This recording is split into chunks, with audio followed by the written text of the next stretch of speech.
కళ్ళకు కాటుక పెట్టి ఒంటికి గుమగుమ అత్తరు ఊసి కొప్పున తెల్లాని మల్లెలు పెట్టి కొప్పుకు మెరిసిటి బిల్లను పెట్టి నిలవకుండా గదిలిపోయేటి బామ ఏ ఊరే బామ ఏదేని ఊరు నీ ఊరి పేరెందో నిలిసి మాట్లాడు.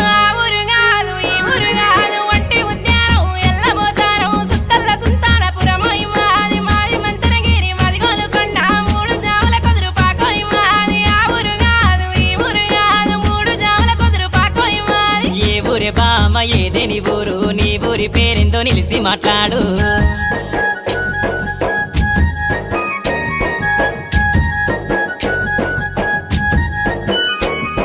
సుక్కల్ల చంద్రుణ్ణి బొట్టోలే పెట్టి కంటికి మెప్పైన సీరెను గట్టి సీరెకి అద్దాల రైకేను దొడిగి పోతల్ల సింగులు సేతుల బట్టి కిలకిల నవ్వుతూ పోయేటి బామ ఏ ఊరే బామ ఏదేని ఊరు నీ ఊరి పేరెందో నిలిసి మాట్లాడు.